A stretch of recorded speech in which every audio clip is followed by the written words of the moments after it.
જય શ્રી કૃષ્ણ, જય શ્રી વલ્લભ. રાધે કૃષ્ણ સત્સંગમાં આજે સત્સંગમાં મન ક્યારે લાગે તેના વિશે સત્સંગ કરીશું. પણ તે પહેલાં આપ રાધે કૃષ્ણ સત્સંગમાં જોડાવા માંગતા હોય તો લાઈક કરજો, શેર કરજો અને સબસ્ક્રાઈબ કરજો, જેથી આવતા નવા તમામ પ્રસંગો આપના સુધી પહોંચી શકે.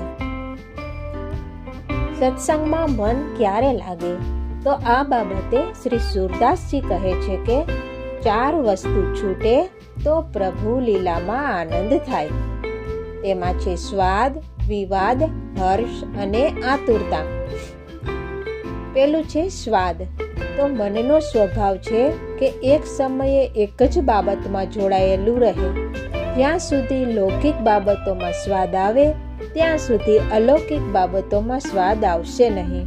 તેથી લૌકિક ભોજન અને વાતો છોડવી જોઈએ. બીજું છે વિવાદ. પ્રભુમાંથી મન હટાવનાર વિવાદ છે. બીજાની સાથે ખોટી વાતોમાં વિવાદમાં પડવાથી પ્રભુના ગુણગાનમાં રુચિ જાગતી નથી. તેથી બિનજરૂરી વિચાર, વાણી, ક્રિયાનો ત્યાગ કરવો જોઈએ. ત્રીજું છે હર્ષ. આનંદ. લૌકિક બાબતોમાં આનંદ આવતો હોય તેને અલૌકિકમાં આનંદ ના આવે, લૌકિકમાં આનંદ ના આવે એવું મન કરવું જોઈએ. ચોથું છે આતુરતા. જે કામ માટે આતુરતા રાખી તે કામ કરવાનું મન થાય. જેટલી લૌકિક કામમાં આતુરતા ઘટે તેટલી અલૌકિક બાબતોમાં વધે છે.